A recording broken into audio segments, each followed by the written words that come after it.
голос чоловічий чує за собою.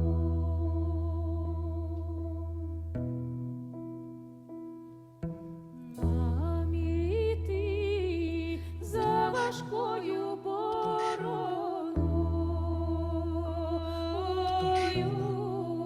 нам змагатися з нічною звіриною. Нам на світанні слухати криниці, нам доростати до липневої пшениці. Ой, пташе, пташе, вертайся додому, нам обживати цю землю невідомо,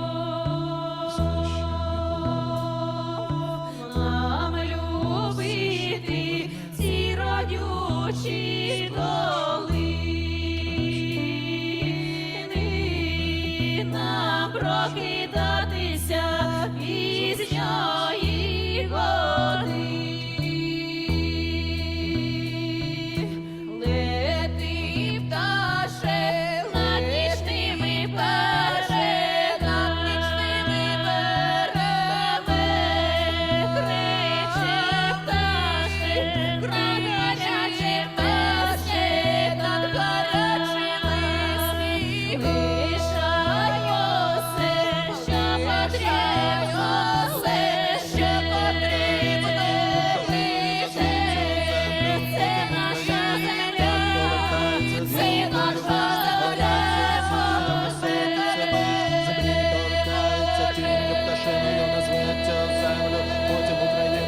так повертається з гілкою вишні, горять сузір'я високі, Всевишні землі торкається, тінню пташиною назви цю землю, потім Україною. Так повертається з гілкою вишні, горять сузір'я високі, Всевишні землі торкається, тінню пташиною назви цю землю, потім Україною. Так повертається з гілкою вишні, горять сузір'я високі, Всевишні землі торкається, тінню пташиною назви цю землю, потім Україною.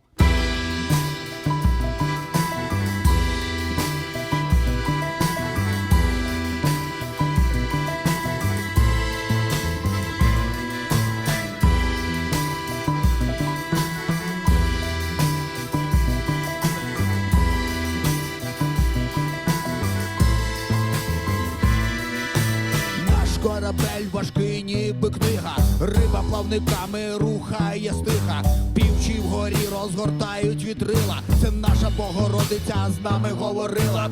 Давній корабель навантажений скарбами, впливає у поле золотими снопами, здіймається рікою великою тривкою такою, тихою, глибокою такою. Повільний корабель вантажений піснями, темряву випалює сигнальними вогнями, пливе до нестями, пливе до знемоги, шукає землю любові і тривоги. Це наша земля, плачена мовою, кривою черневою, стежкою зимовою, теплою колядкою, подібною до квітки. Ми знаємо, хто ми, і знаємо звідки.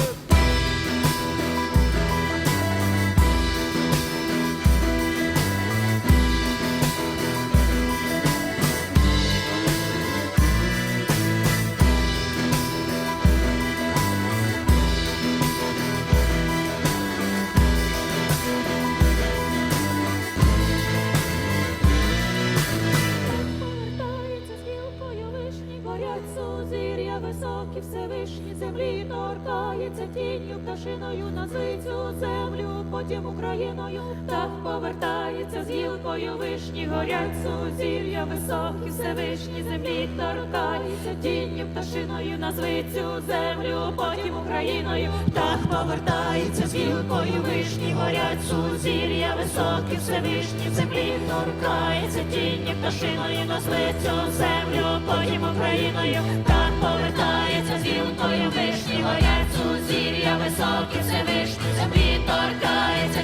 пташиною назви цю землю, потім Україною Юг повертається з гілкою вишні, горять сузір'я високі все виш, землі торкається тінню пташиною назви цю землю, потім Україною.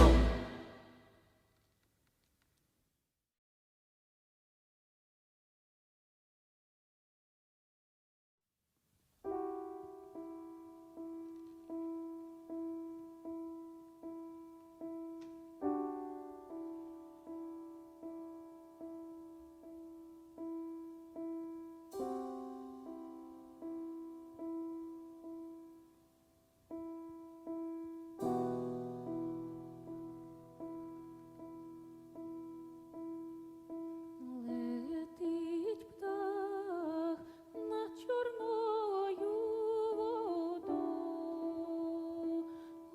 водою, кружляє птах над нашою бідою,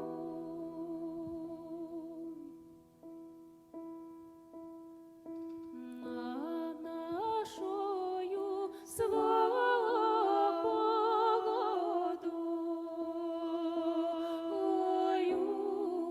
голос чоловічий чує за собою.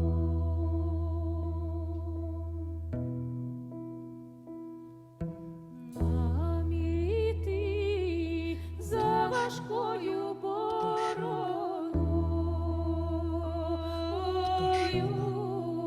нам змагатися з нічною звіриною, нам на світанні слухати криниці, нам доростати до липневої пшениці. Ой, пташе, пташе, вертайся додому, нам обживати цю землю невідомо, нам любити ці родючі долини, нам прокидатися пізньої години. Лети, пташе, над нічними берегами, криче пташе, гаряче перше над гарячими лишаємо все, що потрібно, все, що потрібно лише. Це наша земля, це наша доля,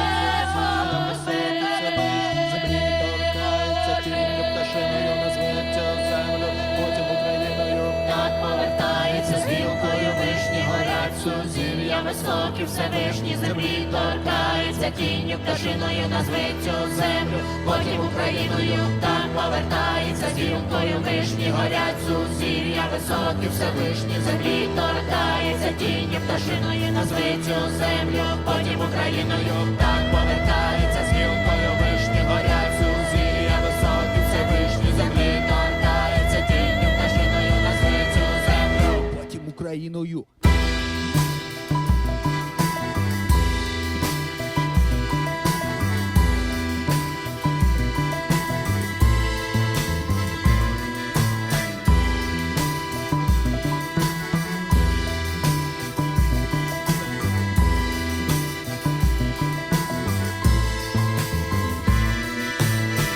Корабель важкий, ніби книга, риба плавниками рухає стиха, півчі вгорі розгортають вітрила, це наша Богородиця з нами говорила.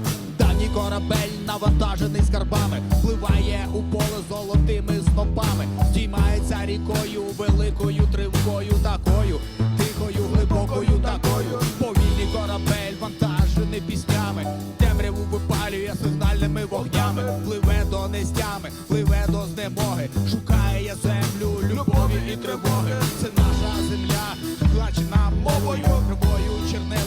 стежкою зимовою, теплою колядкою, подібною до квітки. Ми знаємо, хто ми, і знаємо звідки.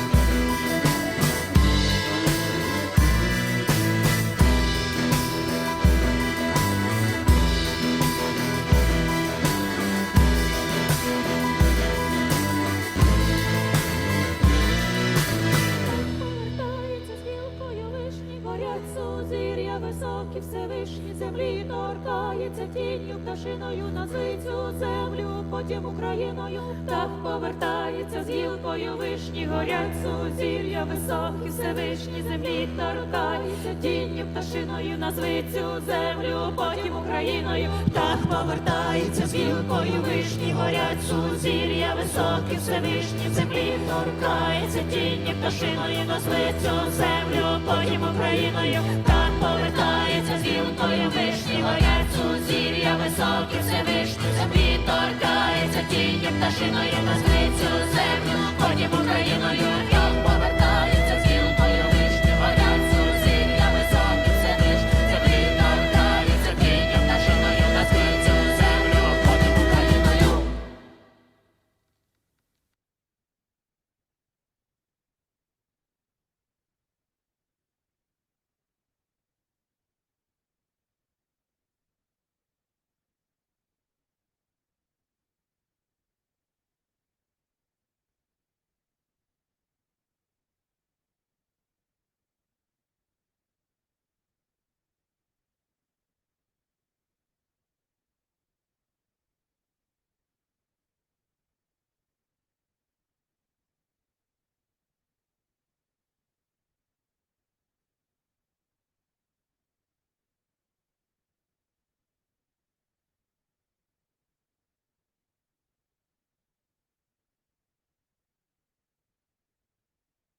Oh, oh, excuse me. Hello, everyone, and a very warm welcome.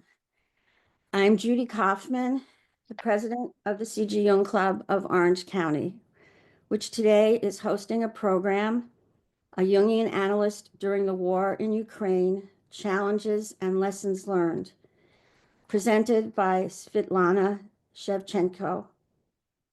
To those of you who have attended our programs in the past, we warmly welcome you again. And to those of you who are new to us, welcome to our expanded virtual community. You've been watching a slideshow that we decided to let it run for 5 minutes so that most people could get to experience it. A slideshow of paintings by contemporary Ukrainian artists that today's speaker compiled for us. And in the background of the slides was the music she selected, performed and composed by the wonderful Ukrainian folk music group Daka Braka. The text to the music is a poem by Zaporizhzhia, I'm probably not pronouncing that right, an internationally known Ukrainian poet and writer from the occupied area of Ukraine. The poem is titled Bird, and it's a Ukrainian version of the myth of Noah, in which the bird sent to look for evidence of land returns with a branch from the land of Ukraine. And it's become a kind of an anthem now in Ukraine. And actually, if you go on YouTube and you just search for Daka Braka or Serhiy Hadan, you can see the live performance that I took the sound from. And the poet is participating in the performance. And I'm going to play the slideshow again at the end of the program. In case anybody missed it or wants to see it again, we'll go out on that show. And now on to introducing today's speaker. Svitlana Shevchenko holds a master's degree in psychology and is a Jungian analyst, a medical psychologist, and a member of the International Association for Analytical Psychology and the Ukrainian Development Group for Analytical Psychology. She has been working with adults, children, support groups, and dream groups for over 20 years. She is especially interested in dream interpretation, the alchemy of transformation, myths, and shadow work, and she conducts training seminars on these and other important Jungian topics. Currently, as president of the Ukrainian Association for Analytical Psychology, she is especially focused on the creation of a new Jungian community in Ukraine. Like most of her Ukrainian colleagues, Svitlana is now facing a great challenge, conducting analysis and psychotherapy in the context of war. And furthermore, in her case, she lives in the town Zaporizhzhia in southeastern Ukraine that is being constantly bombed by Russia and is also the area that contains the nuclear power plant that has been repeatedly in the news because of fears of a potential nuclear meltdown should it be bombed. Please join me in welcoming Svitlana, who will share with us how she deals with the challenge of working under such unimaginable conditions. Thank you. Thank you, Judy.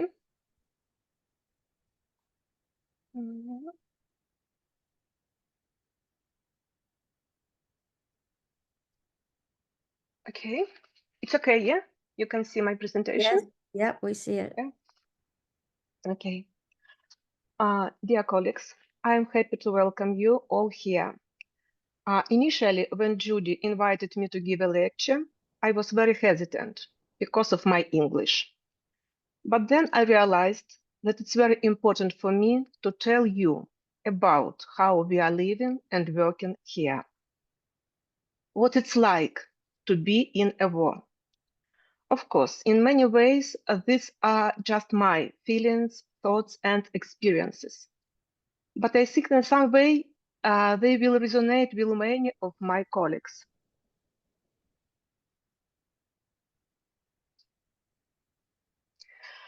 War is a tremendous experience.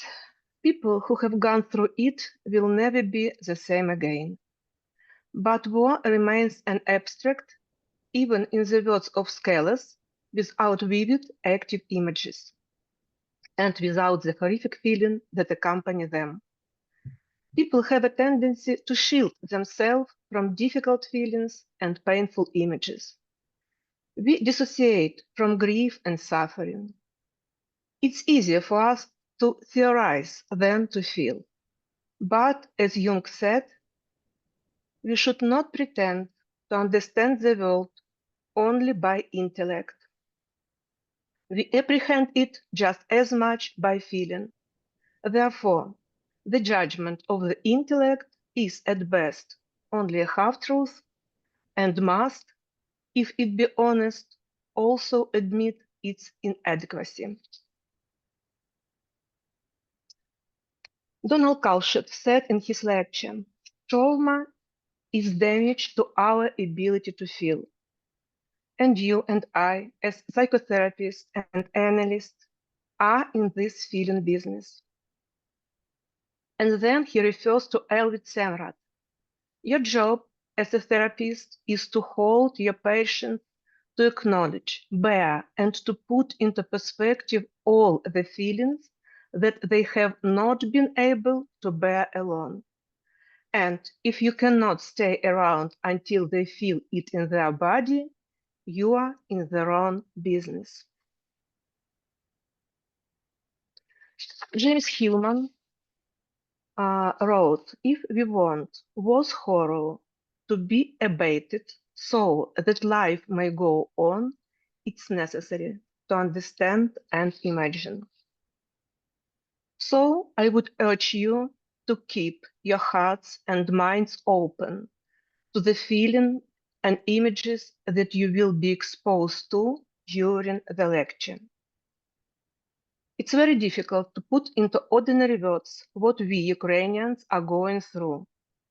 That's why I will use pictures, poems, and dreams to illustrate it. The war has changed our lives in some aspects dramatically, and in other, our attitude to familiar, banal things. Let's do some active imagination.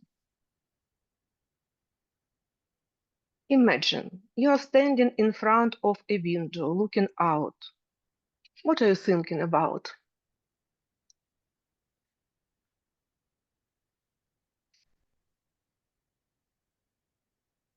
Before the war, I used to love to stand at the window and look at these beautiful views. But now I often feel uncomfortable standing in front of a window, because if a missile explodes, the glass will shatter and injure me. Now our windows often look like this after missile attacks. Or even like this.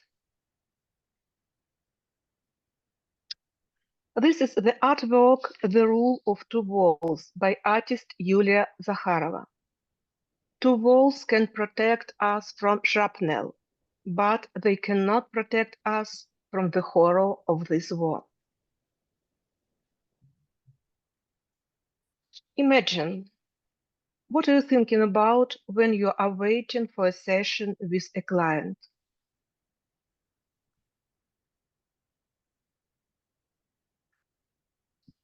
I am often afraid that my client will tell me about the death of their loved due to the war, or they may not even attend because they are injured or killed.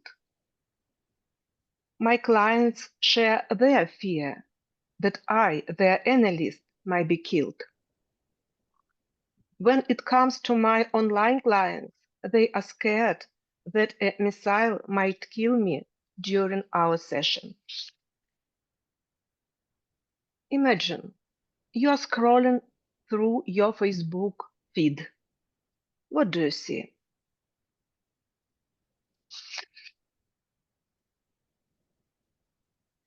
In my feed, there are only posts asking for help. Soldiers who are suffering a shortage of equipment and weapons, volunteers who are helping those in need, and abandoned animals. I stop scrolling when I realize I have donated all I can. The war has been distorting our reality in many ways. So here is my speech. Human life is full of experiences of loss and trauma. Each person goes through these personal experiences, the loss of a loved one, home, homeland, pets, or loss of health, and sometimes through collective experiences, wars, terror, natural disasters, etc.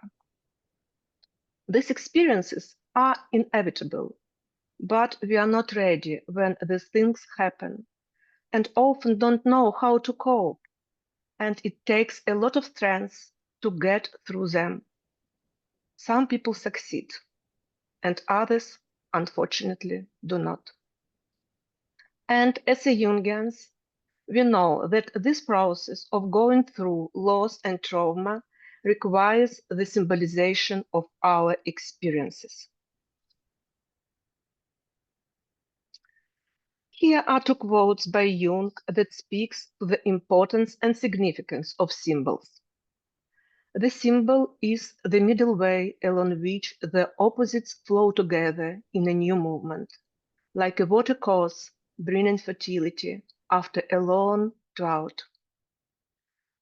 The symbol always says, in some such form as this, a new manifestation of life will become possible, a release from bondage and world weariness. The first step on this path, the simplest form of symbolization, is the act of talking about your experience. Simply telling your story to others becomes a healing process. As the Buddhist teacher Pema Chodron said, let your heart break and drop the story. When we allow our hearts to break, we discover our kinship with all beings. We cannot experience genuine joy or love unless our hearts are open. When we speak, we create a story that is, on the one hand, unique and inimitable, and on the other hand, collective and common, part of the history of our people. And in this way, we move our pain and trauma from the inside to the outside. The act of storytelling makes our feelings and emotions about the experience conscious. Emotional pain is isolating, but by telling our story of pain, we give it a name and a description. This process connects us to others.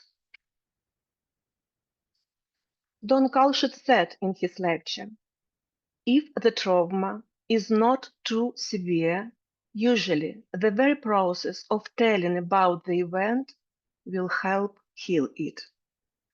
The psyche naturally works and revokes enduring experience through the mystery of the symbolic process.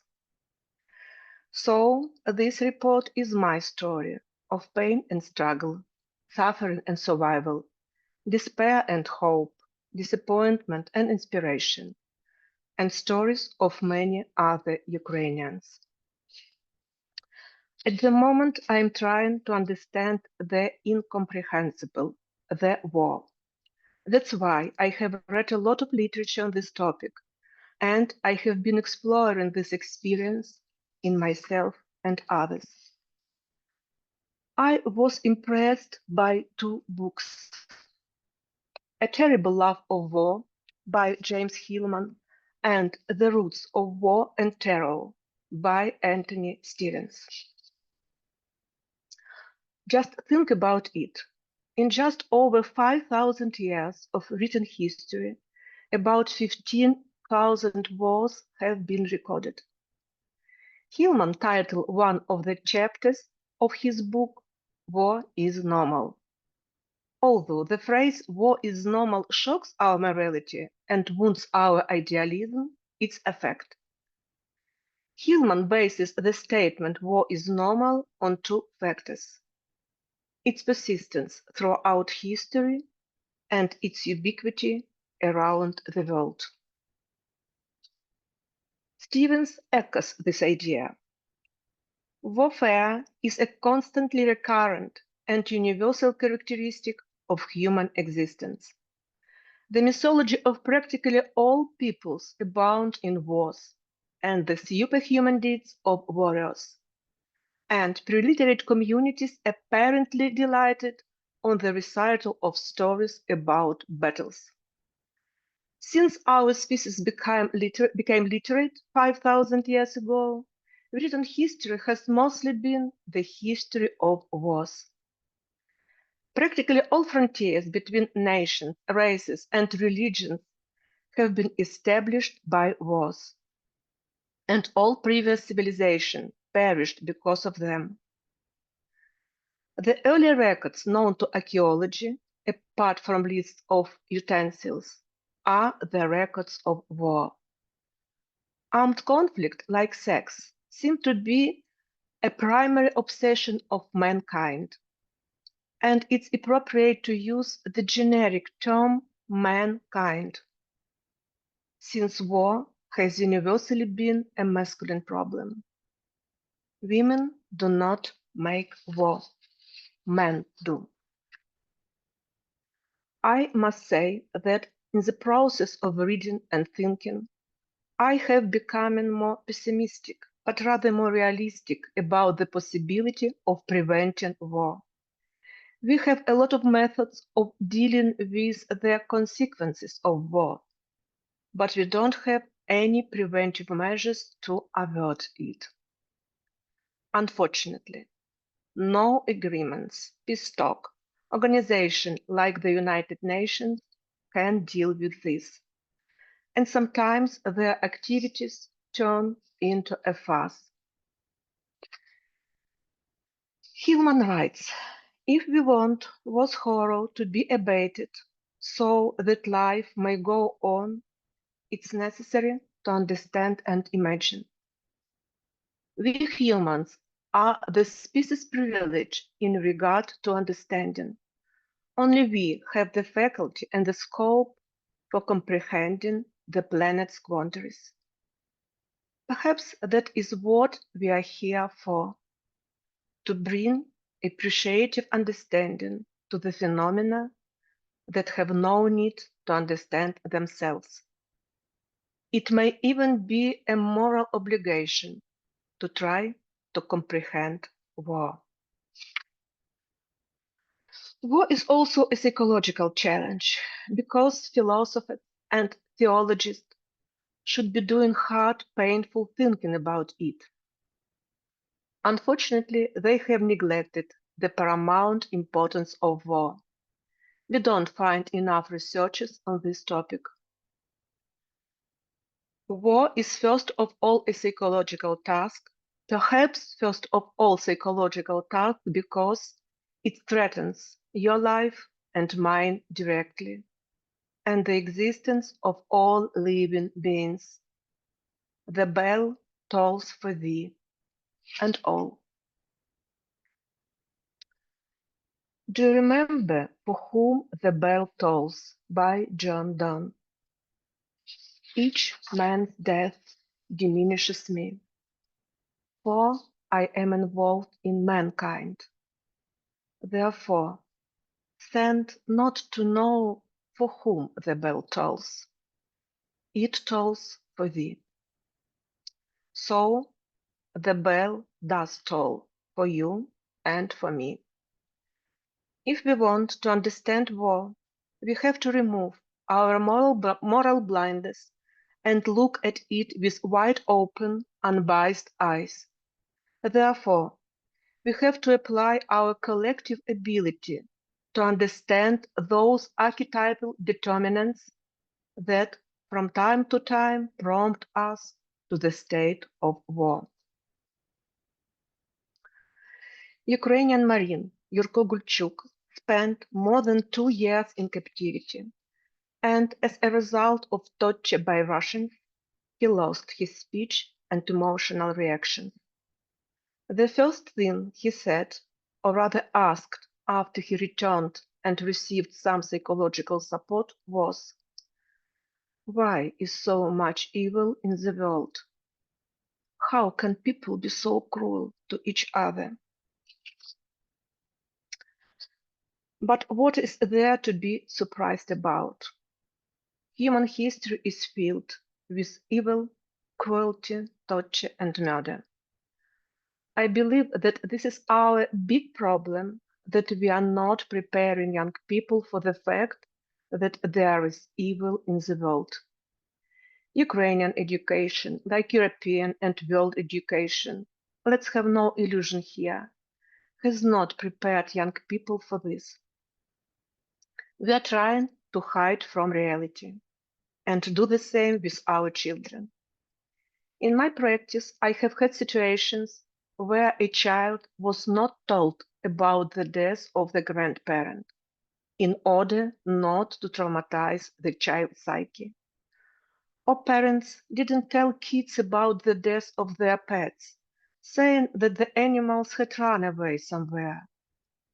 Very often, parents demand that books that describe difficult and traumatic events be excluded from the school curriculum because they make their children cry.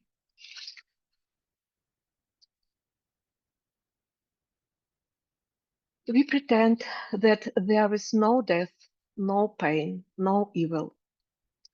And this has a very harmful effect on our children. We don't prepare them for life as it is. We have stopped calling a spade, trying to be tolerant. Tolerance is a very important thing, but it must also have its limits.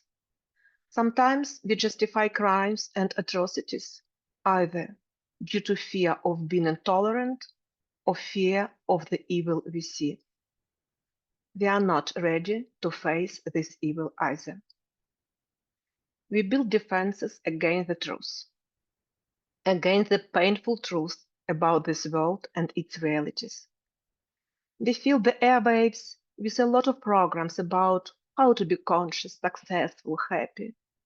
But we don't talk about how to survive in this world.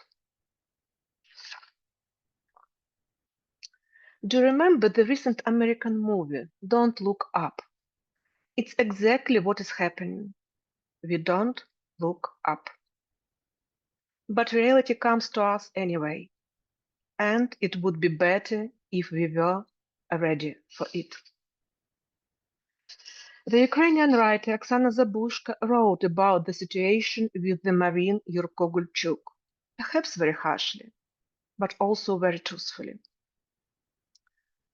When such children grow up and end up in a Russian prison or even in a filtration camp, and all they can do is go crazy or commit suicide, we have not prepared them for anything. We are not accustomed to talking about why there is so much evil in the world, and we are ashamed of it, just as we were half a century ago of public talk about menstruation. To put it simply, we are all guilty, and we have all wronged Yurko Gulchuk, and those of our prisoners who, unlike him, couldn't stand it.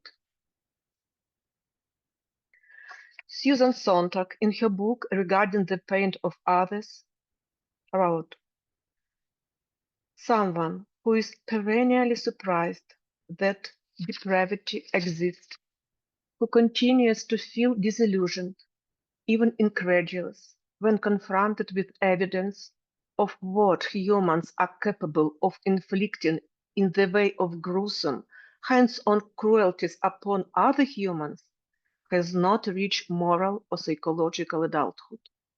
No one after a certain age has the right to this kind of innocence or superficiality, to this degree of ignorance or amnesia."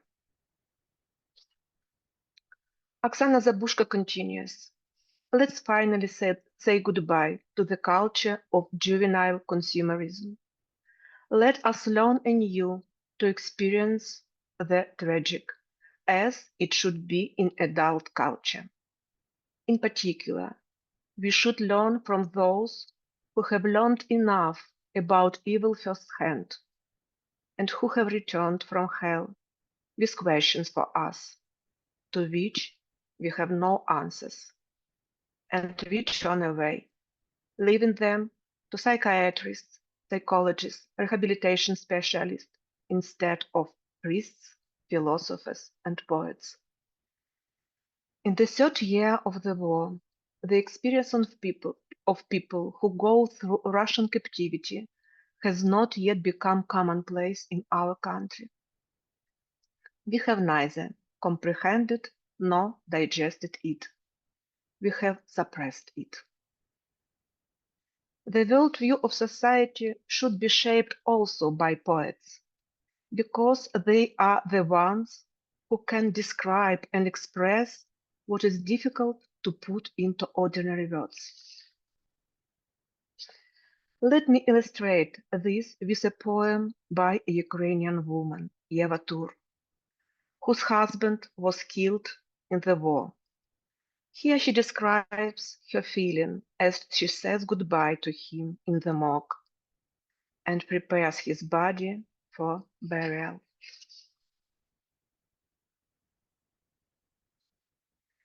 You stand facing death, and it has the face of the man you love, from whom you conceived, from whom you bore a child in the womb and gave birth, and only half of his face remains.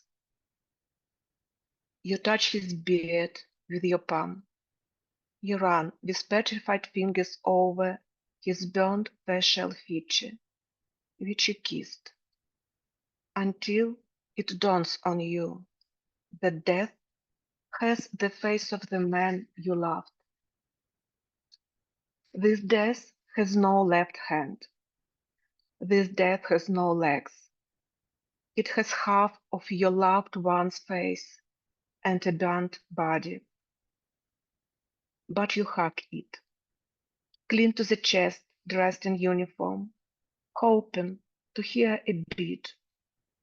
You close your eyes, hold your breath, while the heart of death that has the face of your beloved keeps silent. Under the surprised gaze of doctors who have been on friendly terms and familiar with death for a long time, You turn on the favorite song of death that has the face of your beloved. You cover what was left of his face, stopping the coroner with a firm gesture and an icy voice. I will do it myself. What else can you do, woman, for death that has the face of the man you loved, from whom you conceived, from whom you bore a child in the womb and gave birth? You don't let anyone come close. And while the favorite song of death that has your husband's face is being played, you take a shroud in your hands that is so snow white that eyes can't bear to see, that lungs can't bear to breathe, that feet can't bear to stand. And tears run down slowly, and breath treacherously goes astray, and the chest wants to burst. And then you, inch by inch, with small movements, swaddle the body in the shroud that is as snow white as the smile of death that has the face of the man you loved, on which you remembered every scar, every birthmark, every injury, and every death of your own. What else can you do, woman, for death that has the face of the man you loved, from whom you conceived, from whom you bore a child in the womb and gave birth? You take in your hands this swaddled face of death, which has your husband's face. You leave from your chapped lips your last kiss and whisper, "Fly, my personal hero. I will come to say goodbye to you on your birthday. Sorry for the earlier greeting. How can I do it while the crowd stands around you? Among those crying for you, through the coffin board above you, closed with hastily hammed nails. And so I greet you on your coming birthday, death, which has the face of the man you loved, from whom you conceived, from whom you bore a child in the womb and gave birth. Farewell, until our next meeting, the man I loved. You do remember, and so do I, that our life has your eyes.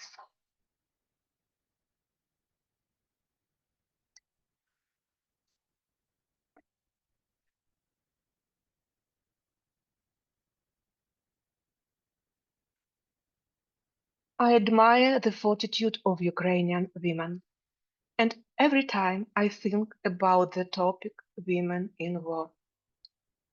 Do you remember Anthony Stevens' quote? Women do not make war, men do. But women come to bear the heavy burden of these dark times. They fight, they wait, they pray, they help, they heal, they bury, they grieve. Women bear the brunt of war on their fragile shoulders. The subject of women in war is a terrible one. You know that the priority for Russian snipers is to kill military women, because it has destroyed morale of soldiers, and women who are captured are often subjected to humiliation, torture, and rape. And this is time women carry hope. They give birth, they bring up children, they create, they preserve the family hearth, traditions, and spiritual values. Women give birth, but Russians kill their babies. This is the funeral of a child who was too days old when he was killed by Russians right in the maternity ward. We prefer to look at human beings as a carrier of higher mental functions. But the human primitive part often becomes decisive in influencing our behavior. Jung writes, "The culture enthusiast imagines that only beauty would stream forth. Such a notion proceeds from a profound lack of psychological knowledge. The dammed-up instinctual forces in civilized man are immensely destructive and far more dangerous than the instincts of the primitive, who, in a modest degree, is constantly living out his negative instincts. Consequently, no war of the historical past can rival in grandiose horror the wars of civilized nations."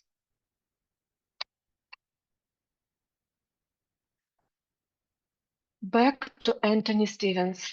The more we discover about the cosmos and about human psychology, the more apparent it becomes that the insights embodied in ancient mythologies, which portray all creation as the product of struggle between opposing forces, are both profound and true. Conflict is a principle of nature. Conflict is also endemic to our own personalities, as all schools of depth psychology agree. For example, Freud's thinking was profoundly influenced by the notion of polar oppositions and clash between them, and conflict is the central dynamic of psychoanalysis.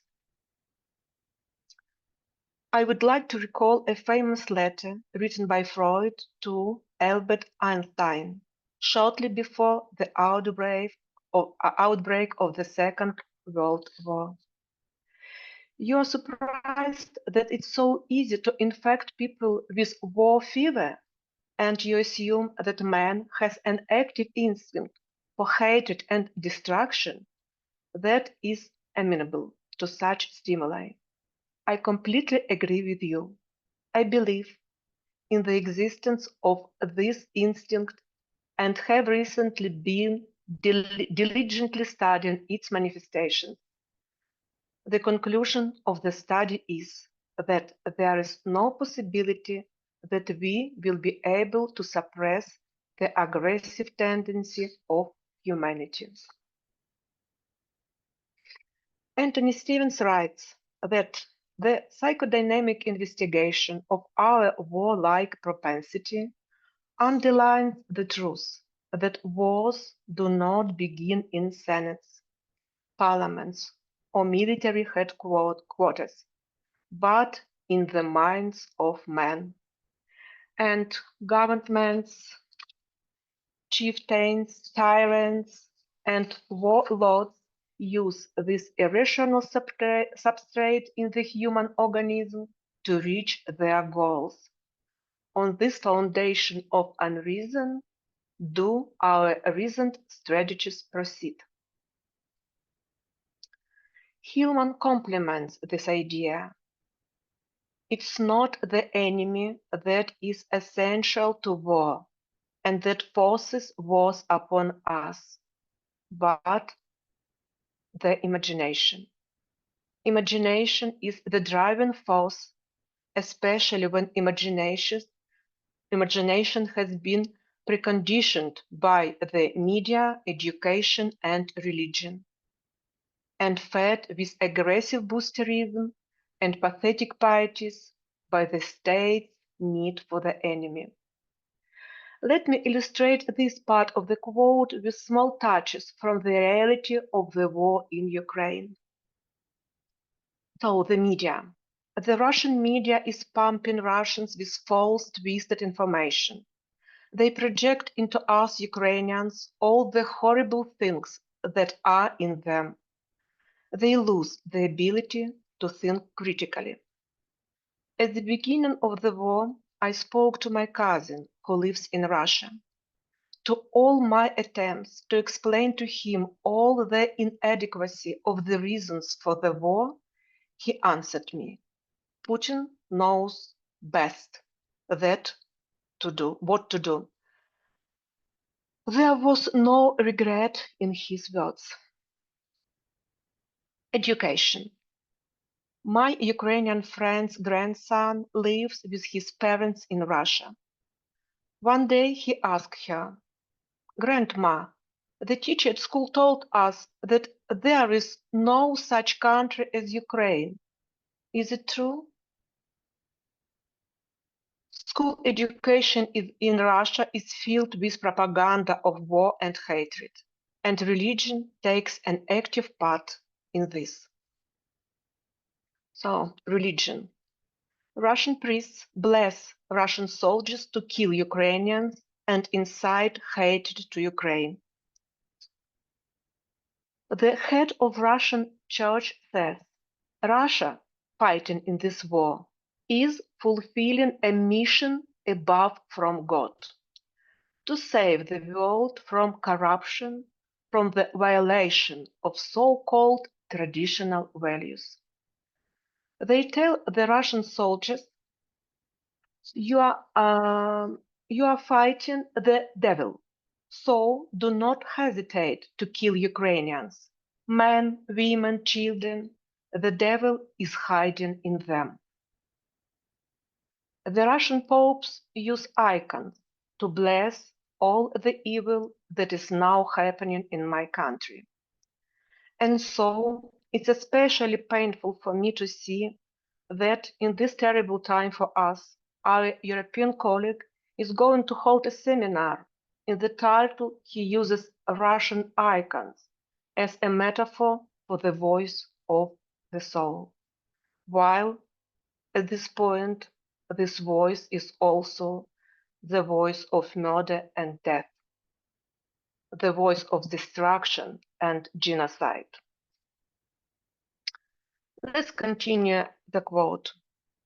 Enmity forms its images in many shapes. The nameless women to be raped, the fortress to be razed, the rich houses to be pillaged and plundered, the monstrous predator, ogre, or evil empire to be eliminated. An element of fantasy creates the rationality of war. It's an absolutely accurate description of what is happening in Ukraine.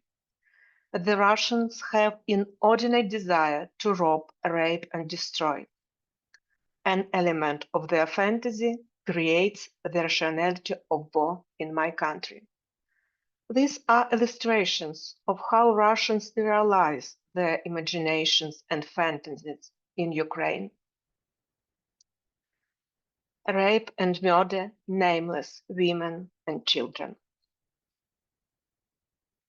They rob not only rich houses, but even steal the clothes of the children they kill. Destruction and murder. This picture was taken in my city. Russians destroy hospitals, maternity homes, apartment blocks, museums, churches, etc. So, if we want to prevent war, we must confront a set of archetypal imperatives that are deeply rooted in us and cannot be suppressed or rationalized. The fundamental question is, who has more power, consciousness or archetypes? This is the fatal riddle that evolution had put before us. Jung was often asked, can we cope with this? Referring to the cataclysm taking place in the modern world. And he always answered, if enough people do their inner work. Maybe the dog of the soul is the only thing that can save us from any cataclysm. But history teaches us not to be idealistic. Individuation is very rare nowadays. A lot of people don't follow their self. They prefer to follow propaganda. unfortunately. It takes millions of years to transform from an animal into a human being, and some creatures sometimes take a few minutes to transform back into an animal. It's true that looking at death and destruction is difficult and painful, and the first reaction is to turn away. But we, as psychologists, know that the things we push out will sooner or later catch up with us in the form of depression, depersonalization, internal conflicts, and many other symptoms. And it catches up not only with us, but in the case of silence and suppression, also with the next generation. Our Israeli colleague, Batya Broshpalmoni, told us this story.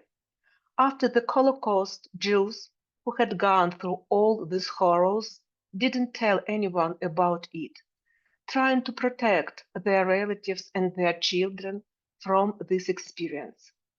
But they were faced with the fact that the next generation, their children, began to suffer from depression, psychosis, and other mental disorders. And then they realized that it was necessary to talk about it. The fact is that unnamed, hidden, displaced aspects begin to act unconsciously and destroy a person.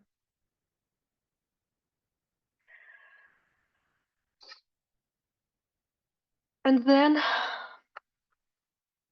and I would like to thank Batya Broshpalmoni for her involvement and support of the Ukrainian Development Group over the years, and especially during the war. Ukraine has its own difficult experience, the genocide that took place for centuries, the First World War, the revolution, the Civil War, repression, the Holodomor, the Second World War, etc. But during the Soviet Union, these topics were rarely discussed in society and families. It was forbidden and dangerous. We knew only what we were allowed to know. Now, when Ukrainians are able to get true information, they often feel robbed, robbed of history, robbed of culture, robbed of language. We only knew those versions of history what were favorable to the authorities. And then it was no longer history, it was propaganda. The Russians are great experts at twisting history and facts, destroying documents and evidence of their atrocities. I grew up in a small Ukrainian village. My home village is now on the front line. To be more precise, the place where my village used to be, because now it has been completely destroyed by the Russians.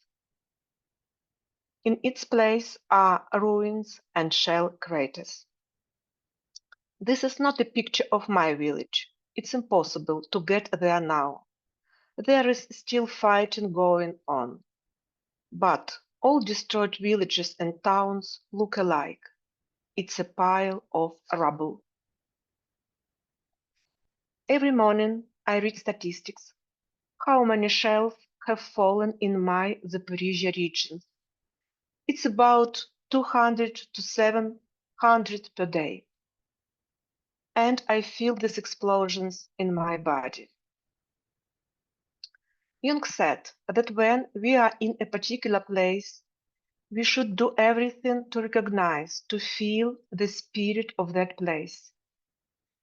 Very often, psychic identity is linked to the place where people live. A large number of primitive tribes cannot separate themselves from the place where they live. Where very often they don't even have such a word as nature. They feel that nature is them. They are nature. They are very sensitive to violence against nature. Excavating, mining are seen by them as a self-inflicted trauma. For modern people, the earth is just a commodity, an opportunity for profit. But for primitive people, it's a perception of the self, and accordingly, traumatizing the earth is perceived as traumatizing the self. I feel the same way.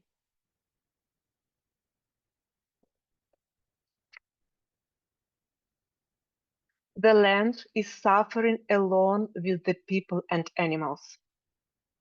According to rough estimates by scientists, about a third of the grain growing areas have been affected by the war. Explosions and the operation of military equipment release a large amount of toxic substances into the soil, and this causes chemical damage to the soil. What I call my land is their new land for some Russians. In this tragic time, when the Russians steal, rape, and pillage my land, a Jungian analyst from Russia referred to my homeland as the new territories of the Russian Federation. She used this term in her social media survey.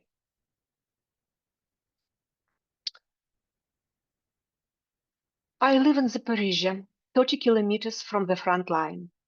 This frontline city is filled with the sounds of air alarms, missile attacks, ambulance rushing with the wounded, military vehicles and soldiers. My hometown has also suffered from constant attacks by the Russians. They drop missiles, bombs, drones, etc. on us. This house is located in the center of my city, Zaporizhzhia, and it was destroyed by a Russian missile. People died under the rubble. This photo was taken shortly after the explosion, but notice here, this is a mirror, and it remains intact. It's a mirror that witnesses and reflects everything that's going on. Each of us who is part of this war is a kind of mirror that reflects this war, some separated small pieces of it, but together we create this huge picture of the fighting against evil. And it contains everything: courage and cowardice, loyalty and betrayal, generosity and greed, involvement and indifference, all the diversity of life, but magnified many times over. Our artists surprise us with their ability to create against the backdrop of the devastation that Russia brings us every day. Valentina Hook creates her work from pieces of glass and mirrors shattered by missile strikes. The very beginning of the war was a terrible time of shock and horror for me. The whole world was silent, expecting Putin to quickly seize Ukraine. And then they would sympathize with us, but say that there was nothing they could do about it. But we stood up. It was unbelievable, but we stood up. And then the world gradually began to speak, began to help, and hope appeared. Now this hope is also under threat, because everyone is tired, everyone is exhausted from the reality of war. Some people would really like it to end quickly and in any way possible. But any way does not suit us. We want to be free. We want to live in democratic society.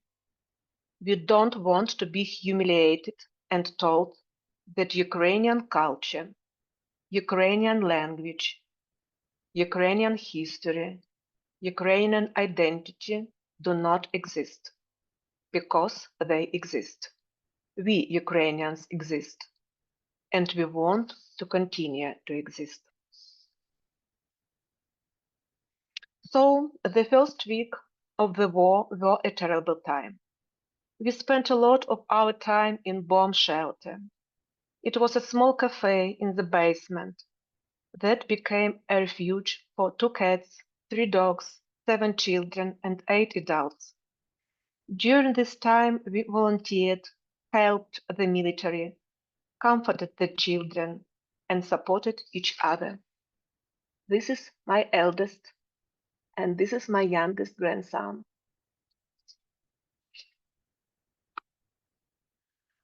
I conducted my session from my car, balcony, corridor, shelter, and even from the park. For my clients, the beginning of the war was also terrifying.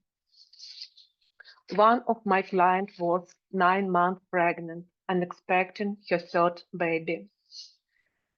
Another was under occupation and shelling in Bucha, and I hadn't heard from her for a month.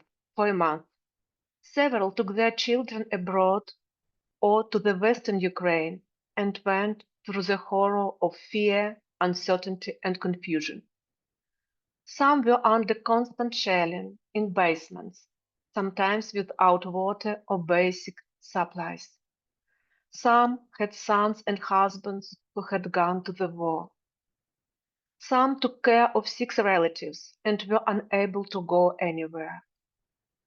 There are so many stories, so unique and inimitable. All of them are mirrors that reflect this war. On the one hand, they are full of horror. On the other hand, they are full of strength and courage. The situation in my country was tense. The news we heard was frightening and horrifying. Irpin, Bucha, Izum, all other occupied towns and villages were subjected to violence, torture, and murder by Russians. In this photo, you can see people exhuming mass graves in the Izum forest. A total of 447 bodies were exhumed. It was established that 22 of these buried were servicemen of Ukrainian army, and 425 were civilians, among them 5 children. The President of Ukraine presented the Pope with a painting dedicated to the events in Bucha during the Russian occupation in 2022. The painting Bucha Massacre, Marichka's Story, is painted by Volodymyr Kuzyuk and Vladislav Żadowski. Volodymyr Kuzyuk posted this story on his Facebook page. Marichka stood and looked with devastated eyes through the crowd that had gathered at the scene of the tragedy. She had lost everything: her home, her family, her childhood. Her father, mother, and grandmother were tortured and killed before her eyes. Her hometown, Bucha, witnessed inhuman atrocities that left scars on her soul forever. Mariupol, Azovstal, became for us a symbol of pain and a symbol of indestructibility. Thousands of people found themselves in a blockade. They were dying from hunger and bombing. People were buried right in their yards. Many were left unburied. Mass graves in the 21st century. The bloody hands of Russia are destroying everything on their path. Against the backdrop of all these events, I continued my practice with clients and groups, and also started running support groups for Ukrainians. Some of the participants were abroad, some were in Ukraine, but they all went through difficult times and were in need of support, and group work was the most effective in this situation. I remember each participant with great warmth, their touching stories, and their desire to help and support each other. Each week we met and shared our difficulties, fears, anxieties, and achievements. This made it possible to go through part of this long war journey together and endure. In one of the support groups, there was a girl who was involved in the evacuation of animals from the war zone. Animal suffering is also a very painful topic for me. Huge numbers of wild animals have been killed and injured in war zones. They suffer from wounds, concussion, hunger, and loss of their homes. Domestic animals have their own sad stories. Some of them have experienced betrayal, abandoned by their owners during evacuation. This girl shared her experience as a pet volunteer. Her stories were an example of the dedication, courage, and concern from Ukrainian and foreign volunteers whose love for animals inspires them to commit heroic deeds. We asked her to record this story for a future book, which could become another mirror reflecting war.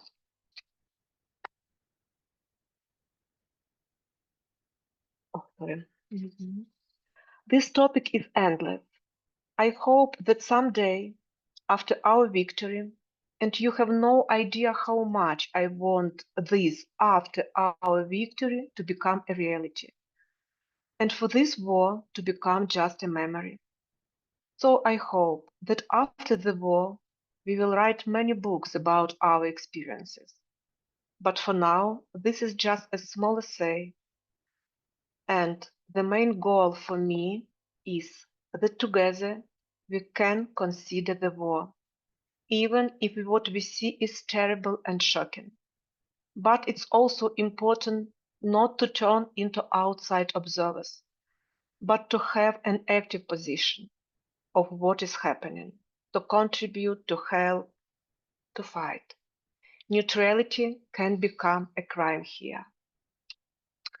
The hottest corners of hell are reserved for those who have remained neutral in times of great moral turmoil. Dante Alighieri.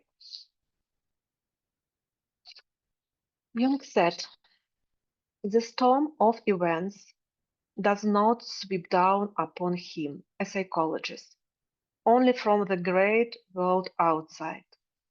He feels the violence of its impact even in the quiet of his consulting room and in the privacy of the medical consultation. As he has a responsibility towards his patients, he cannot afford to withdraw to the peaceful island of undisturbed scientific work, but must constantly descend into the arena of world events in order to join in the battle of conflicting passions and opinions. Were he to remain aloof from the tumult, the calamity of his time would reach him only from afar, and his patient suffering would find neither ear nor understanding. He would be at a loss to know how to talk to him and to help him out of his isolation. For this reason, the psychologist cannot avoid commit to grips with contemporary history, even if his very soul shrinks from the political uproar, the lying propaganda, and the jarring speeches of the demagogues. We need not mention his duties as a citizen, which confront him with a similar task. The issue of activism and an active majority in society is becoming more relevant now because people have become more focused on themselves and their personal needs. We are turning into a consumer society. People often find very rational excuses for their indifference and leave it to others to solve common problems. But the price of our indifference in this case is human lives. Susan Sontag writes, 10% of any population is cruel, no matter what. And 10% is merciful, no matter what. And the remaining 80% can be moved in either direction. One of the Ukrainian soldiers, who unfortunately has already died, said, "Don't ask when the war will end. Do something to make it end."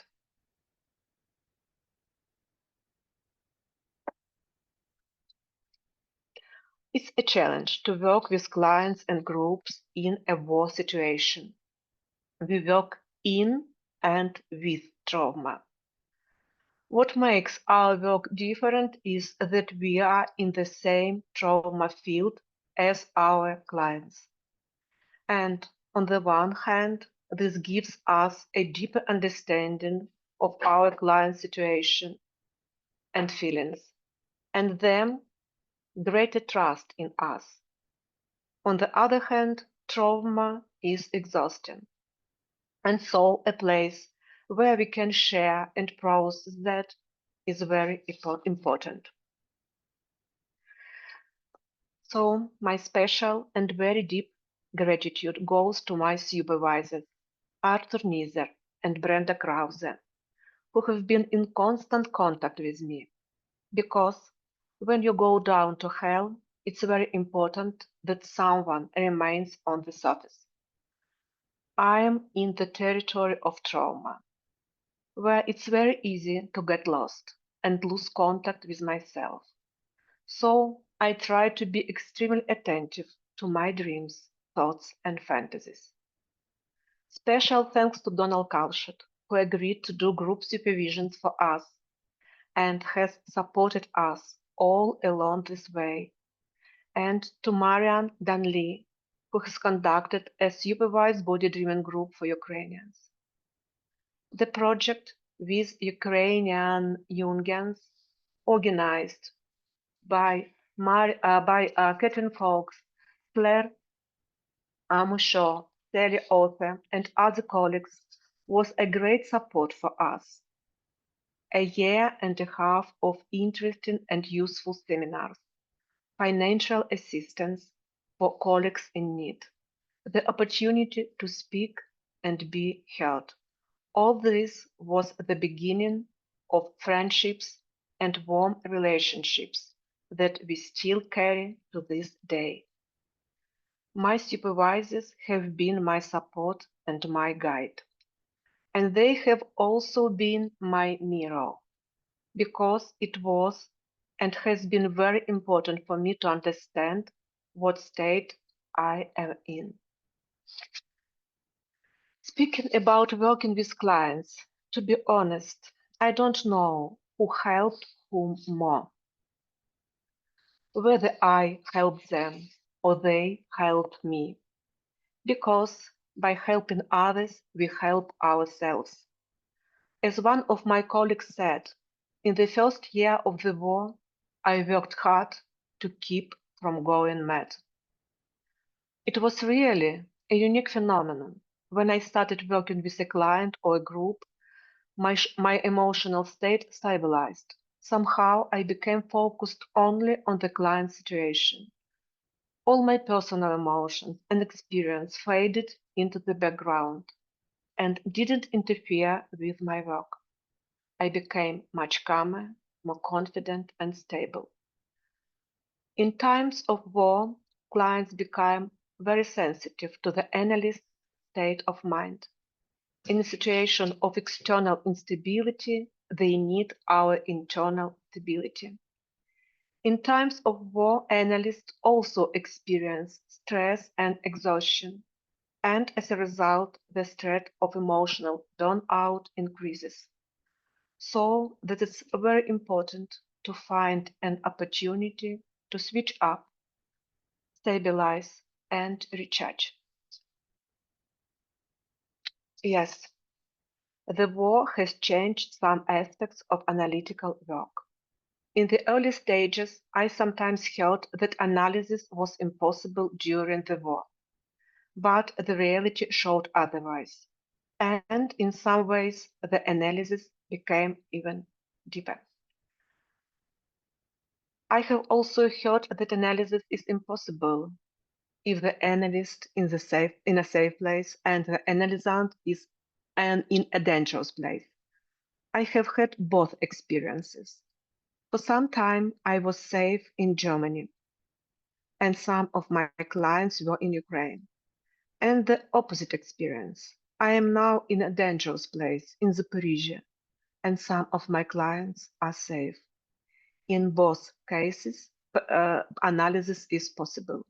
Yes, this has some impact, and we have to take it into account, but it doesn't prevent analysis. It's especially difficult to analyze those whose children and husbands are on the front line. Their stress levels are very high, and their thoughts are with their loved ones. Some talk about it a lot, and the whole session is filled with their pain, feeling of injustice and helplessness. Some cannot talk about their feelings, sometimes because their defenses are very strong and they displace their feelings, sometimes because they identify with their sons and husbands and don't allow themselves to show others their weaknesses. They have to be strong no matter what. Not finding protection in the real world, sometimes they turn to the archetypal world.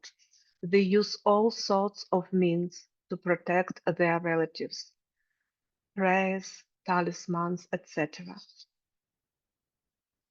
Our sessions are filled with strong feeling that we have to go through because of the war. Among my clients, there are military men, mothers whose sons are the front lines, wives whose husbands are fighting. One of my clients has a husband who is missing in action. It's a painful experience that these people are going through. They have no certainty. They don't know where their loved ones are, whether they are dead or alive, and if they are in captivity, what they go through there.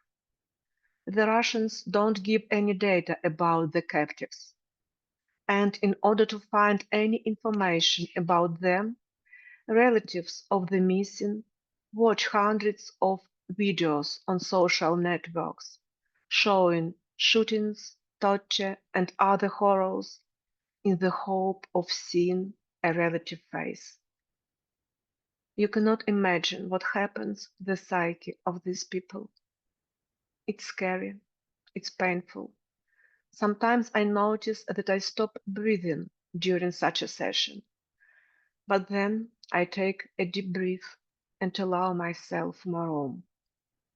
I am expecting to accommodate all these horrors. I have these images. I am like a huge container. for all these stories. I don't want to get rid of them or my feelings. This is an important part of my experience, of my client's experience, and it's important to be in contact with it, not to displace it, but to live and process it. But I have to be very careful with myself, because sometimes I start to feel super responsibility for my clients, or guilty that I couldn't help. In the beginning of the war, I found it difficult for me to go on holiday and leave my clients behind. A lot of them were very vulnerable. They were scared. There was a lot of uncertainty in their lives. I talked about this a lot in supervision, shared my feelings, and it helped me to come back to myself and find balance. My clients have been analyzed under very difficult war conditions. Many of them are not in the war zone, therefore don't often consider the stress they are under, because it's a background stress that they don't take into account, but it tends to accumulate and be seriously damaging. As a result, people who have to use a lot of defenses to help them survive. Sometimes it can slow down analysis because they don't have enough energy to move forward. And I have to remind them that self-care is an important part of our current lives. During periods of greater stress, childhood traumas are activated, and the analyst becomes the object of strong projection, a difficult period for both patient and analyst. Another aspect of transference is that the country is now divided into two parts: those who have gone to the war and their families, and those who are hiding from the war. Among my clients, there are also those who are hiding from the army or who hide their sons and husbands. And this creates a lot of different feeling within them. The main one being shame and guilt. And if they are not in touch with it, they project it on others. Often they are under the impression that I am judging them. It's a difficult, a painful topic. However, if they are able to talk about it, the tension is reduced. In a situation of war and stress, we have to make a lot of choices and to make unexpected decisions. In this situation, it's impossible to say definitely whether these decisions are right or wrong. For example, to go to the front line, is it the right or not decision? To go abroad, is it right or not? When women went abroad with their children, they often left their parents, husbands, and relatives behind in Ukraine, and they felt that they had betrayed them. I think we need to be very careful about this feeling, because there is a great temptation to bury it deep in the unconscious and say, I was saving my children. Yes, it's true. It's true.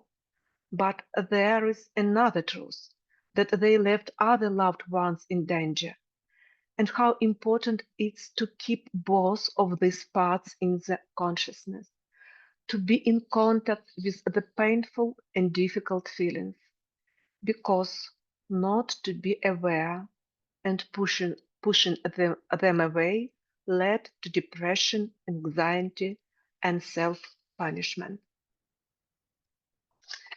It's important to simultaneously hold these opposing feelings that create conflict within us, to endure them. And this tension involves a transcendental function that goes into the unconscious and involves our creative potential, finding a solution to a simply unsolvable problem. I was in this situation when I took my daughter and grandchildren to the Germany. I had only my phone and computer with me. That's all I needed for my work. The experience of war showed me that I could make do with little. I remember my unbearable feelings, longing, terror, guilt, but also relief that my children were safe. Holding all this opposing feeling, leaving them, I suddenly remembered a series of seminars on trauma by Ursula Wirtz and Jerome Bernstein. I had some of these materials stored on my computer. I wrote to Ursula and Jerome and asked them for permission to use their materials to give a series of lectures for Ukrainian colleagues. This was my way of helping my country, my people, my colleagues, and it gave me a big relief. I helped my daughter and grandchildren adapt, and after 5 months, I returned home. If we can stay with the tension of opposites long enough, sustain it, be true to it. I like it, be true to it. We can sometimes become vessels within which the divine opposites come together and give birth to a new reality. Maria Luisa von Franz. We have been living in the war for 3 years. Really, I can't imagine 3 years of this war. Every day is filled with air alarms, missile attacks, explosion, deaths, blood, and pain. I can't say we are used to war. It's impossible to get used to it. The nearest missile explodes 300 meters from my house. It was very scary. Sometimes the missile attacks happen in the middle of the session, and I think about how not to scare the clients with my reaction. We are not used to war. We are expanding through this experience and are now able to hold more, to endure more. But it's still painful and scary. And it affects all areas of life. I found this metaphor for myself. It's like bitterness in the mouth. Whatever you eat, everything has this taste of bitterness, taste of war. Our lives have become much more complicated. Problems are getting bigger, and solving them is becoming more difficult. Sometimes we have power cuts, and I work by candlelight. This is my office at one of those times.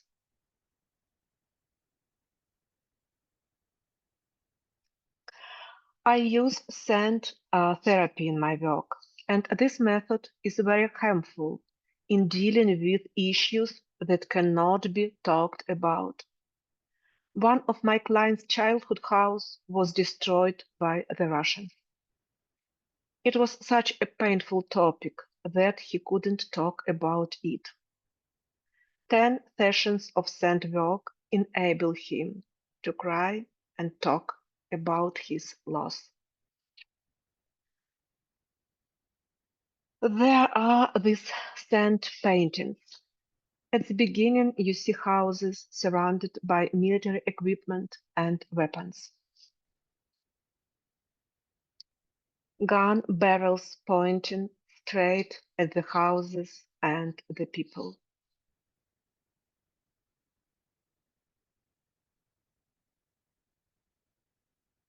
And at the end, you can see angels guarding this house, his inner home from evil.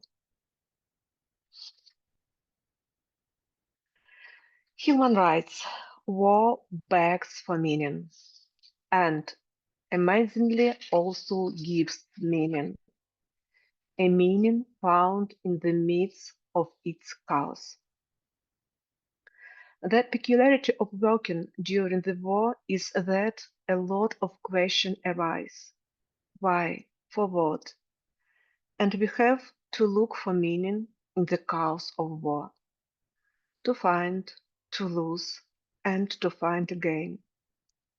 And here we create both collective meanings for the whole nation and personal meanings that everyone finds for themselves. Very often it's a painful process to look for meaning in death, meaning in destruction, meaning in suffering. Jung noticed in his own experience and in the experience of his clients that people have collected dreams before and during significant world events. Similarly, in my clients' dreams, there were many images that warned that something terrible was coming. There were huge ships that were approaching and threatening to crush us. Trains of fire flying at breakneck speed, fighting the enemy, various natural disasters, and other devastating and destructive images. I want to tell you one of them. I see a large human figure in front of me, a man wearing a hat with mud dripping off it, as he is made of mud. It's very big giant. Then another giant appears, a fat one. I start running away from him. He almost catches up with me. I'm on the train. I see a fire round. The train slows down and starts moving slowly, as some kind of disaster has happened ahead. I'm afraid that the track is on fire and is going to derail. The train passes by a mountain of corpses. It's frightening. Then I am walking, a field and forest around me. The giant continues to stalk me. I hide in the house on top of the wardrobe. The giant comes in. I make a decision to jump off the wardrobe toward the giant. When I stand in front of the giant and look at him, he starts to shrink. Now I start running after him. He's running away in terror. I still remember the day I heard this dream, my feelings, horror, and permission. But I wanted to think that it was a personal dream, that it was something about the dreamer himself. But it was about all of us. You know, I see great hope in the image at the end of the dream, when we have the courage to face something frightening and look it in the eye. It stops being so terrifying, shrinks, and then disappears. Now we have lost the worldview, traditions, and rituals that used to help people survive heavy losses. More precisely, the external aspects of some ritual has remained, but their content, their mystical aspects, have been lost. People perform rituals without understanding their origins and meaning. We can say not living them, but playing them.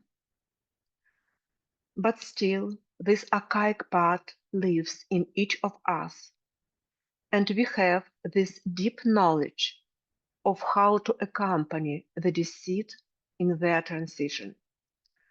I will tell you a dream of a young Ukrainian woman who lost her brother in this war. It's about the processing of this tragic situation by the collective and personal psyche. I am in my grandmother's house making delicious tea. My brother comes in.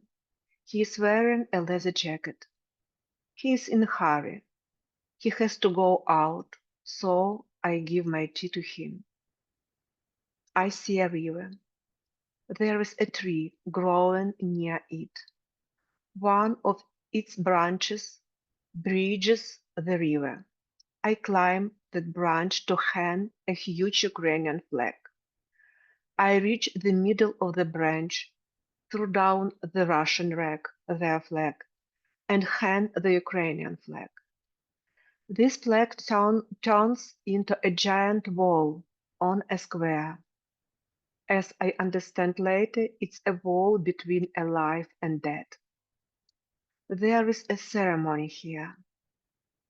Together with my team, I bury young people.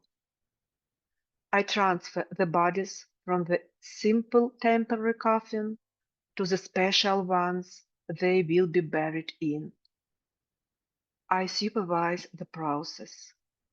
I conduct rituals, ceremonies, and communicate with the relatives of the deceased.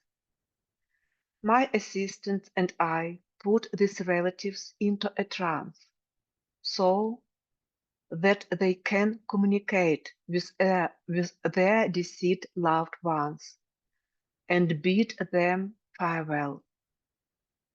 I can talk to the dead, but no one can see it.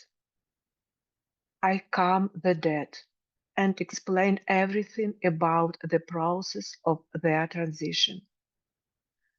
I have a lot of work. My assistant disappears somewhere. I go to look for him and see him on the square. He is drunk. I fly over the square. There are many people.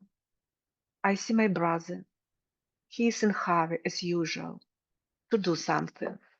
I realize that this is the site of the dead, and I can't go to the ground, lest I stay here. When I go back, I have to do everything myself, without an assistant. I see the body of another young girl. She has no legs. I put her in the coffin for the funeral, put a veil on her, talk to her, calm her down. I continue my work. The dead do not end.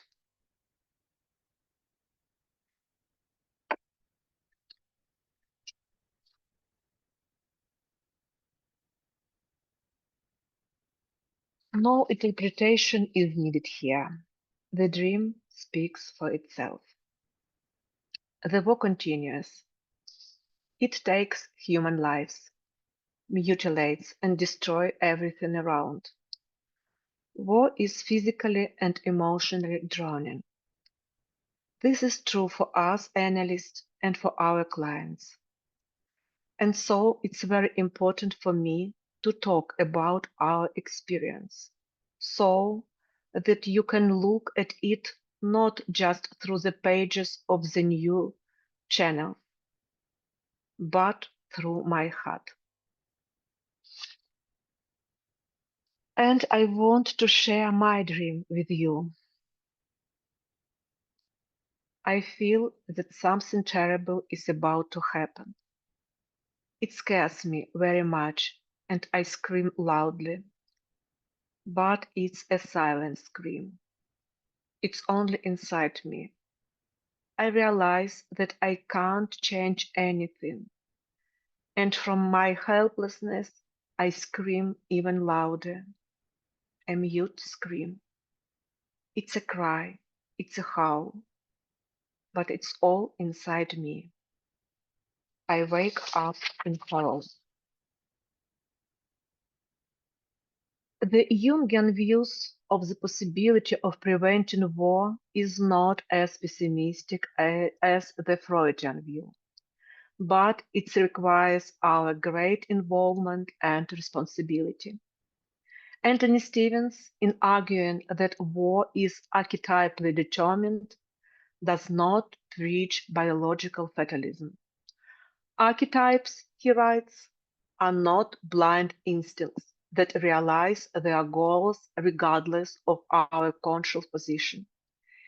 He hopes that we can apply some form of moral constraint to them. However, it's also dangerous to underestimate their power. Archetypes, as living dynamic possibilities, are always in potential, and under the right circumstances, they can be activated.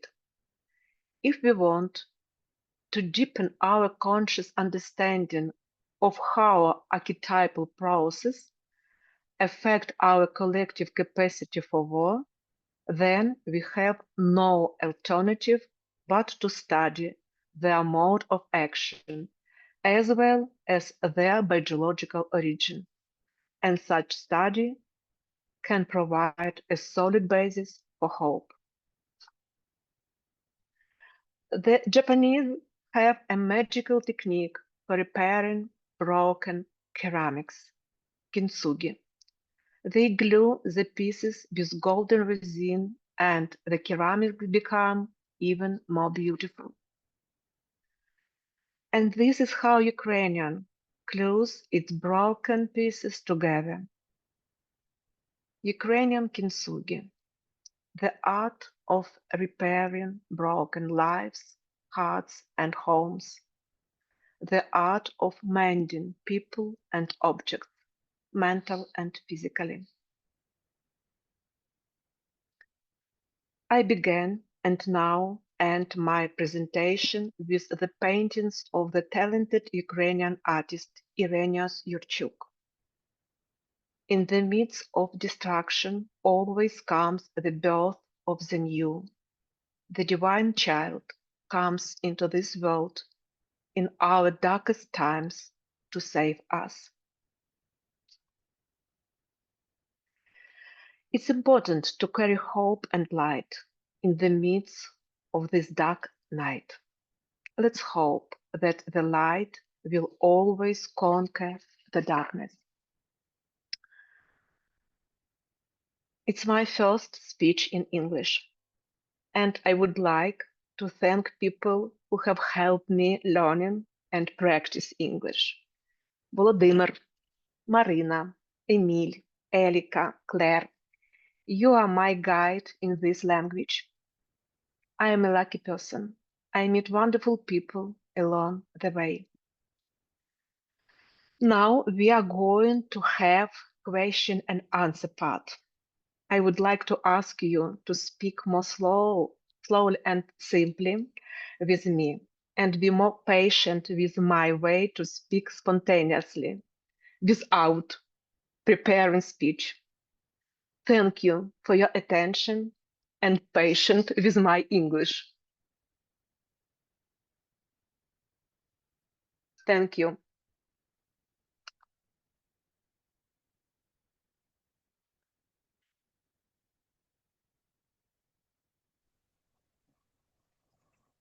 Hello. Your English is excellent, and since I'm Oh, whoops, I'm am sorry. still I'm sorry. Whoops, I didn't realize that I was muted, so I just, sorry. So I didn't introduce Thank you. you. So this is Laura Gardner.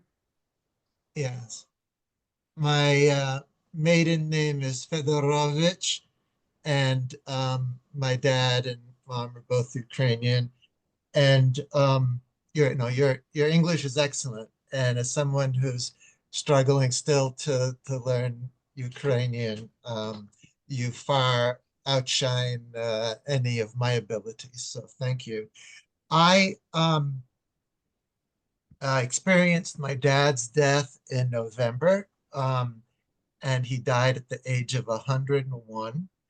And my dad experienced the it was Poland when he was born in Ukraine, and then of course the Soviets moved in. We had a brief independence around the time of the Soviet Revolution, and then um, he lived through the Holodomor, and then he fought in the Ukrainian insurgent army, and then was taken to a Nazi forced labor camp when he was Mm-hmm. 19. And he did not talk about his experiences as I was growing up. And I would create my own explanations for so many things, like how he got to this country. And I can remember a little drawing that I drew of the Nazis chasing him in a boat, and he was swimming to America, and sharks were after him. I remember that still. And I'm thinking of, I think it was Robert Bly might have said that where the parents do not tell things to children, the demons rush in. And it's an exact quote. And my dad experienced post-traumatic dreams until his death. I mean, all his life, the 10 years that I had him come to live with me, if I stayed up long enough, I would hear him crying in his room and go over. And I've had trauma dreams my whole life as well. And dreams of destruction, dreams of the Nazis going through rubble, dreams of apocalyptic kinds of images in the sky. So I think it's terribly important what you said about the need for the books to be written. And at this time, I've been reading some books by a Ukrainian Canadian author. Her name is Marsha Forshuk Kripuch. And she's written stories from the perspective of young people during World War II. And the book I'm currently reading is about the Holodomor. And she has a book that's now come out, a first book in a trilogy. She writes trilogies about what's happening in Ukraine now. And these books have been such a godsend for me because I'm getting to see these descriptions of these young people experiencing the camps, experiencing the DP, displaced person camps, experiencing the Holodomor in Ukraine. And it's just been such a balm for my own soul. So definitely let's encourage these books to be written, not just for people now, but for the children to come who will need to somehow process this. And I thank you. Last thing I will say is this, that here in America, when I talk to people about the things going on in our own country right now, and I'm talking about the camps that are soon to come, about the imprisonments that are soon to come. And so often I'm met by responses from people saying, oh, there are many good people in this country. It won't happen. And I'm saying to them that there were many good people in Germany. There are many good people in Russia right now. But when you have a group consciousness that you're being impelled to fall under, that the best intentions of the very best people are not going to matter when this kind of evil is going on. So Yeah. it's like a Cassandra complex, I feel, that I'm experiencing, that I'm saying, no, expect the very worst, you know, don't lose courage, but we need to know that these terrible things happen, and now they're happening in the United States. Mhm. Thank you. Thank you, Lauren. Really, now we have a lot of examples how our people approaching this situation, yeah, and because it's really very important. And I came across two cases, yeah, when mothers who lost their sons to process this separating, painting, and writing books, because it's really a very good situation when first we have some witnesses of this situation, yeah, and these women has this opportunity to process their grief and create something new. Thank you. Thank you. I didn't get a chance when you were done before we started. And it's kind of funny because how I was feeling was I was speechless, and I forgot to unmute myself. So, but yeah, it was. I'm speechless. So we'll go on to the next person, which is Donald Cowshed himself. Svitlana, can you hear me? Yes, yes, yes. Yeah. Okay, good. I like to see you. It's great to see you too, and I want to thank you from the bottom of my heart for what you've done today. I think what you've done is, I think what you've put together is masterful. I think you forget your struggle with English. You put together a real masterpiece of poetry and imagery and art and heartfelt feeling that has just really profoundly enriched me and touched my heart. And I can't tell you how grateful I am to what you've done. Thank you. You know, the poem,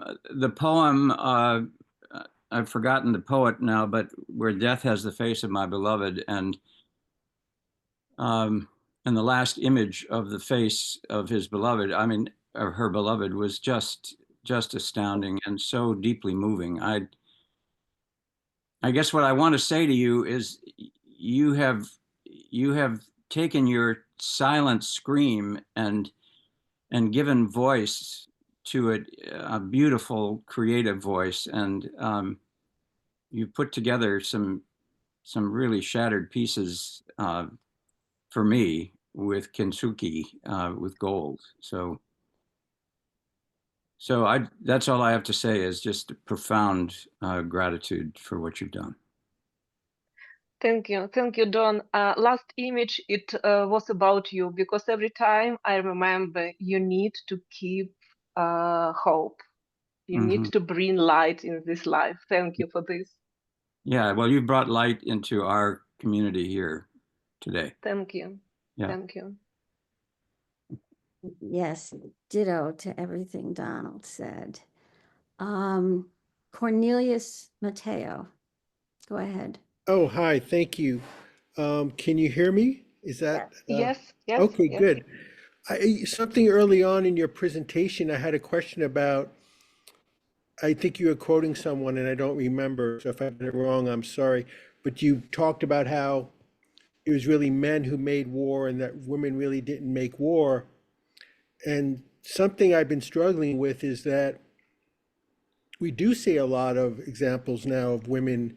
I'm thinking of Margaret Thatcher, and now I'm thinking of a lot of the women in Congress who are very against any aid to Uganda, for instance, even humanitarian aid. So I'm struggling with the male versus feminine, or the male versus the woman, or is it the feminine versus the masculinity?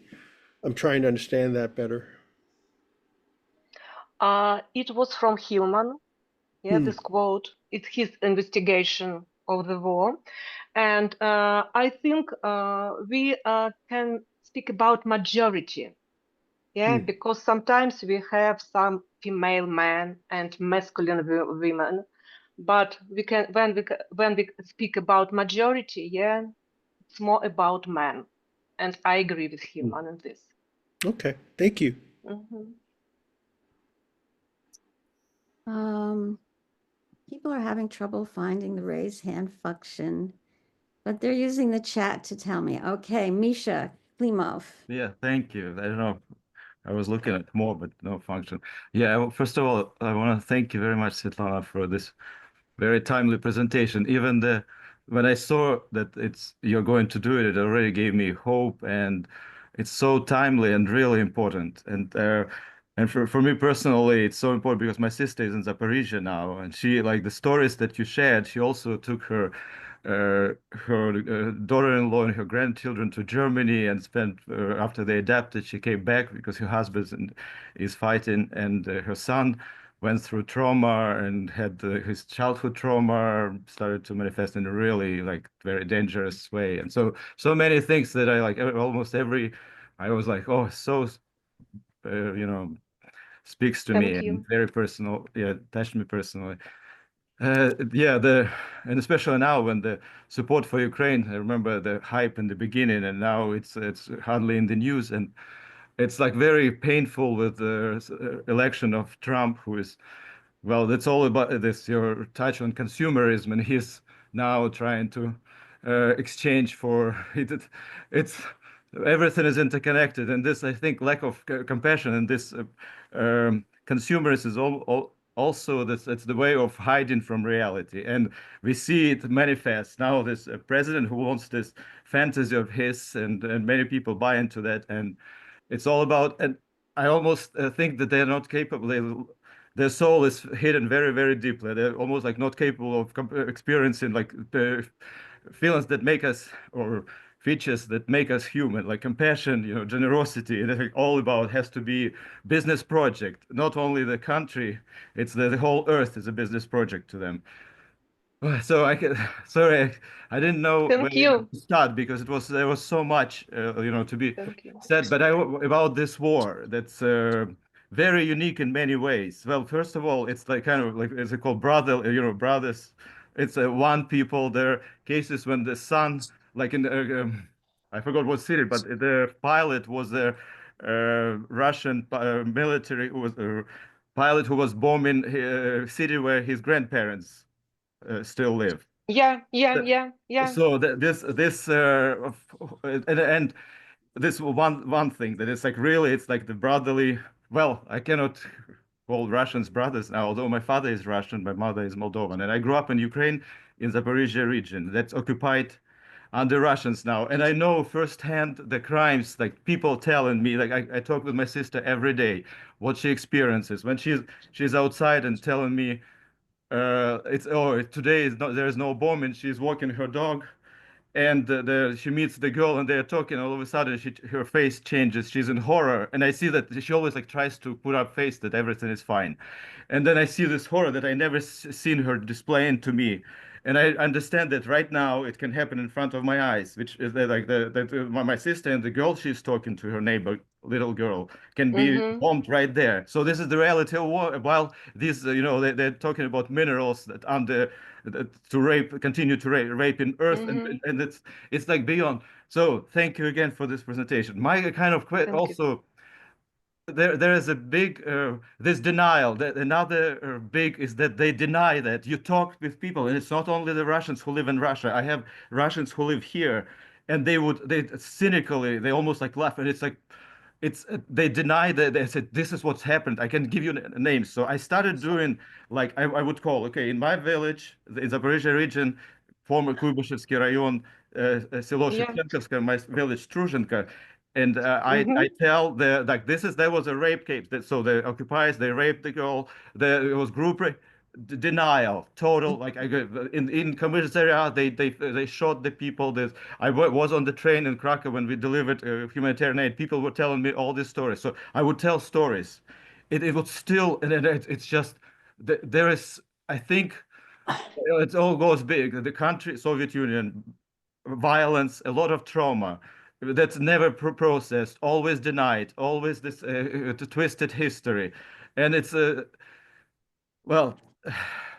Well, I want to just last thing I'll share that it's kind of relevant to how the war triggered like of course like those horrible time when it started, especially the full invasion.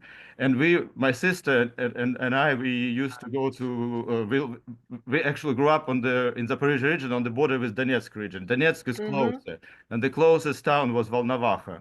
That where we always went to buy. There was a bookstore where I bought all my books. I still have some books from that I bought there, and then in 22, it was almost completely destroyed, including the bookstore and everything. And I saw the images, and I was just devastated. And then I had like kind of dreams, remembering our childhood travel, like how with sister we escaped school and went there, and it became like Proustian moment. So it became just so unreally real. The past became so just like, and this our good feelings, how we felt. We went to this cafe with my sister, and we had little money, but we shared. Then I talked with my sister. She had the same experience, and she said, "I remember the smell." I said, "Me too." The smell of this chicken that we ate, and and it was a kind of like very healing. That's this. It's still there. It's always there. This our memories there. So this access in this. So and we spent with my sister remembering childhood like all the time, almost every day. We would go through our memories. That's also very healing. Like the Yes, and the Ukraine and like Ukrainians have to just prove that we are a culture, we are different. It's like it goes without saying, and it will all never be destroyed. Even, yeah, well, I believe in victory, but it's Леся Українка said, I am alive, ні, я жива, я буду вічно жити, я в серці маю те, що не вмирає. Ukrainian people have in their hearts something that's eternal, will never die, and we will live eternally. Thank you. Thank you very much. Thank you. Thank you. And so we're running over, but Svitlana has told me she can stay, but of course we understand if people need to leave. Some people are having trouble finding the raise hand function. Maybe Zoom changed the software, and because it's harder to find, but if you can't find it, you can send me a message in chat. Next, we have NC Shirasi. Yes, thank you so much. Your presentation, I want you to know that your presentation was profound. And I really want to give you a standing ovation for all you did. It was not just about Ukrainian women and what you're facing in this terrible time. I heard you as a voice of all those who couldn't say it. You couldn't, that loud, scream is in so many people, including myself. I am an Iranian American woman who lives in OC, Orange County now, but I have been during war between Iran and Iraq. I was in Iran for 9 years with my small children. Everything you said, by all my heart, I could feel it. I have still all those images. And even now, after being about 15 years being away from that country, but that country is in me. No matter what I do, it's in me. Every news, every piece of news, even if I don't want to hear the news, it comes to me. So I could 100% tell you that I want you to know that your voice was not just a voice of a Ukrainian woman. I'm sure if those people in Gaza Strip these days, a woman could say something, they have a lot to say. Those mothers, they have a lot to say. For 45 years, Iranian women, those who are still trapped there, they're hostage, but their government, I can say, they're hostage. So they have a lot to say.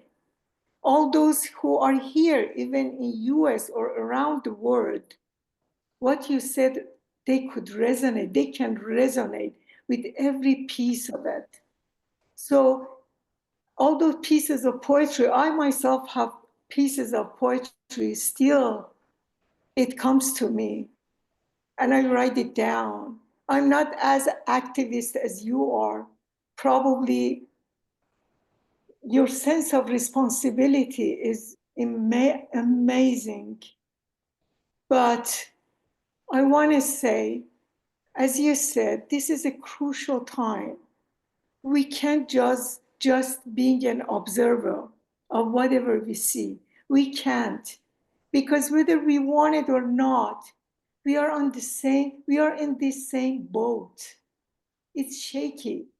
It's shaking. Yeah. We have to believe that this Titanic is sinking, whether we want to believe it or not.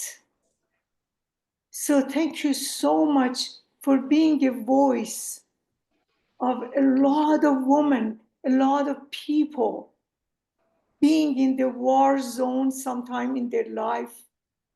And now, unfortunately, I have to say that even living here in the United States, I can smell whatever you were talking about. We are not safe here. As an American now, I say, I'm not safe here. Thank you so much. Yeah. Thank you. Thank you. And I understand you how it's important to be in your homeland. How it's important to be here. Yeah. Thank you. Joanne Lombardi. Okay. I'm here. Can you see me or hear me? Yeah. Yeah. I can see and hear you. Yeah. Okay. Oh, I like Judy at first is absolutely speechless with your complete, beautiful presentation. It's so soulful and heartfelt. I'm in tears. My heart goes out to you as far as one who takes in so many stories. And your container must be so huge, but I'm wondering how you clear to make room for the next day for stories. How do you take care of yourself? I have that question, and you can only contain so much, and your container would crack. I'm sure you have some methods. Yeah. I can say that my container is my big love to my people, my big love to my homeland, to my country. And my container is my supervisor. Yeah. And I see Brenda and Don here because they give me a lot of this space, because we need this another container. Yeah, because sometimes I go to my supervisor not to give some advice, not to receive some advice, to give them my feeling, to share with them my confusion or something else, because really a lot of this feeling, a lot, and we need somebody to share. Yeah, and for this way, I think our supervision is the best way. But the main is my love. It's my love to my country, my people, my client. Absolutely. I also want to say as well too is your love and compassion for the animals, which my heart goes out to. Yeah. Totally voices, totally help, as well as sharing importance of parents to share the story with their children. Otherwise, they're experiencing generational trauma no matter what. Yeah, absolutely. I am specialized in trauma, especially worked with the military service members for many years. I go by Gabor Mate. I don't know if you've heard of him and his works of trauma and the feelings of trauma. It's the concern for the generational trauma and the wiring of these children's brains in the first 20 months of life. And my heart goes out to them and what special means of ways of healing we're going to have to learn to provide for them, Thank you. for sure. Bless, you. thank you. Thank you. Catherine Bainbridge. Yeah, Katie. Hello. Go ahead, Catherine. Catherine Bainbridge. I see you, but you're not talking. Do you hear us, Catherine? Hello? No. All right, we'll come back to you. There you are, Catherine. Go Can you ahead. hear me? Yes. Oh, yeah. Now it's okay. Yeah. Thank you so much. I am blown away and so moved by your courage. So, Part of what drew me to your talk was I live in Los Angeles and lived through the fires here, and just was so curious about how you were talking about being in the same condition as the people that you're working with, that they're going through the same thing that you're going through. And the difficulty with transference that can come up because of the trauma, and that the analyst is vulnerable because you're also in the crisis, and how to work with that. So I was so intrigued about how you sat with people and while enduring the crisis yourself, because in some ways, not to compare this at all to war, but a natural disaster, it really felt like LA was being bombed. One night there were just fires erupting everywhere, and it was terrifying. And so I was thinking, as the world continues to become more intense, either with war or climate change or pandemic, right? The sort of another experience that's going through being in a kind of vessel with everyone else is in the same boat, and enduring, being vulnerable, being able to be vulnerable, and but also, as you said, be strong as a figure for the people that you're working with. And this is something, again, this is why I'm here. And thank you so much, because I just felt such a kinship with your soul and how you expressed yourself, and just your ability to be vulnerable. Because I think as we move forward as a collective, again, these things, whether it's war or natural disaster or pandemics or God knows what, more and more and more, this kind of separation of you're there and I'm here, it dissolves. And I think on the one hand, that is so exquisite, because it's true that there is no separation, as we know, with people that we work with, but it's kind of hidden in a way, that they come and they have the same issues that we have or whatnot, that but now it's visible and it's experiential. And to find a way to work with that, to talk about that, to have that not be that, I don't think it will be an anomaly anymore. That it really is going to be, I think, the way things are moving forward, that we really have to acknowledge we're experiencing this together, and how to be an analyst in that reality. It's like a new reality. And I think you really articulated it so beautifully. And I just want to encourage you to write a book or to publish. Your feminine soul is so powerful. Please know that people want to hear you, and please publish. Thank you. Mhm. Thank you.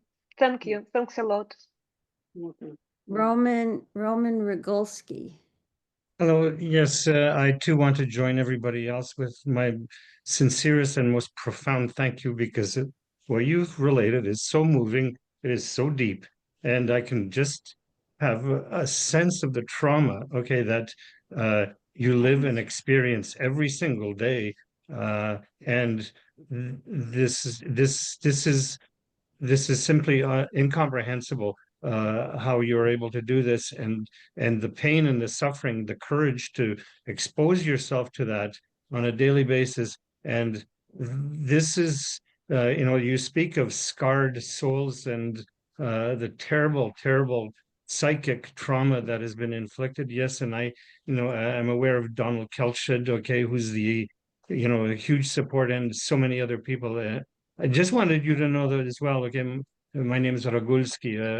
I wasn't born in Poland. I was born in England, but my mother, Misha Klimov, my family, Klimovich, okay, on my mother's side, Litvin from Belarus, and ended up in Vilno. My mother from Vilno. We've experienced so much trauma from the Nazis. We experienced so much trauma from the Soviets. My grandfather, who fought against the Soviets for a free Poland and pushed them back, the miracle on the Vistula, and against all odds. And so, yes, it's my father who was with the Lvov rifles and fought, and when Poland fell, escaped through the south of Poland, south of Europe, to France. He spoke French, and then he fought with the French until France fell. And then he was taken prisoner again. And the hopelessness that he must have felt, that his country completely dominated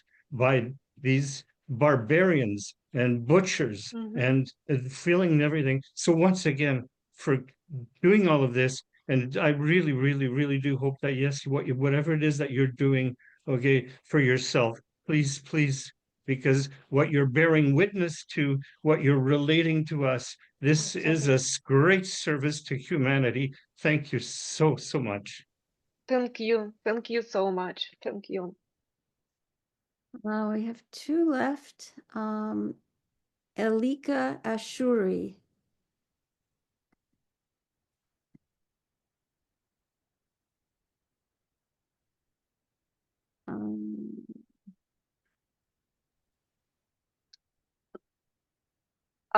Elika, one else, because it was a little to unmute. You need to unmute yourself. Hi. Okay, there you are. No, you're still muted. I'm sending you an unmute message. There you go. Yeah. I think the program keeps muting me back. So now, Svitlana, I just wanted to say that I know that we have worked on this for so long together. Yeah. It still feels like I've heard it for the first time, and it still gives me chills. And I know that you said at the end that you're lucky to have people helping you, but I think, speaking for myself, I am the lucky one to have met you and to have helped you, because every time we meet and discuss everything that you write, I am your English tutor, but the fact of the matter is that you teach me a lot more every time than I teach you. And I know, as I think NC said, I'm also Iranian, and we have bonded so much with you through our shared trauma. And I think there are silver linings that come from being suppressed as women in countries that women go through a lot. And I think the silver lining is that it brings women together, and regardless of where they're from, we get together and we connect our messages and we connect our voices, and it results in such an amazing group of people coming here and sharing their voices regardless of where they're from. I think the shared trauma is what brings us here, so it's not all doom and gloom. And I think as everyone else here thinks, it's an amazingly profound speech, and your English is perfect. So I live in London. I can cruise my street and neighborhood, and I cannot find a single person who could do that presentation like you did. So, yeah. Thank you. Thank you. Thank you, Elika. Elika is my biggest helper to translate poems, because to translate like usual text, it's more simply, but translate poems, especially so difficult poems, yeah, it's really No, it's all you. a big skill. Thank you, Elika. Thank you. Thank you. And last, we're going to come back to our first person, Cornelius Mateo. Oh, whoops, I didn't send you an unmute. Sorry. Hi again. I'm sorry, last question. How do you deal with your analysis in Ukraine? You're in the midst of war and a lot of terror, and we're surrounded in a world, maybe not the entire world, but big parts of the world in conspiracy theories and a lot of baseless, weird stuff. I mean, I know how I ground myself through my dreams and through meditations and all, but I'm not in a country in war. Well, maybe a social war, but not a physical war. And the trauma must be overwhelming. I'm just curious how you ground your analysis to when they're living through this very sensate, vicious experience, and yet being told many weird things around them through these conspiracy theories, and almost as if invalidating their experience. I think maybe in this situation people need some sense, some meaning, and in this way analysis helps them to find this meaning, to understand maybe the very profound things, because they can die every time, and they need this sense, this meaning, this understanding. And I think it's the best maybe a reason for analysis, to find this meaning, especially in this very dark, very hard time. Can you go into more about what you mean by meaning? Meaning of what for them? It's Meaning specific. their life, their individuation, about they are in this world. And do you And use it's about you use dream work for that too? absolutely, very often. Yeah, I like to work with dream, and I conduct some dream seminars, and it's my favorite method, yeah, to work. Yeah, we have a lot of dreams, and these dreams really gives us this meaning, gives us this understanding. Dream, yeah. Oh, thank you so much. Thank you so much. Well, it looks like that's it.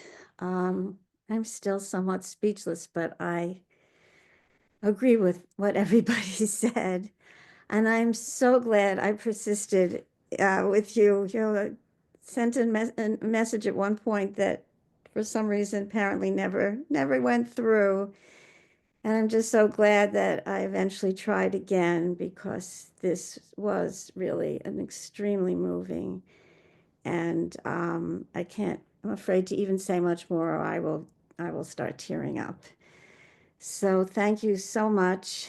And we all wish you everything going forward, and just hoping for a good path forward for Ukraine.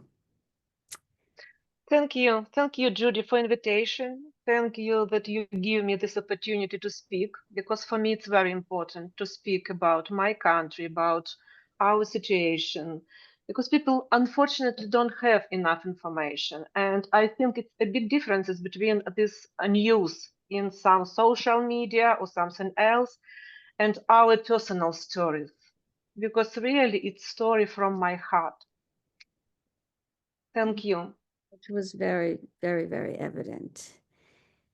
So, from my heart to all of you, goodbye. I'm going to play the slideshow as we leave, and I hope to see all of you next month to learn about Cinderella and the relation to the Thank you. psychology. Bye-bye, everyone. Thank you. Bye-bye. Thank you.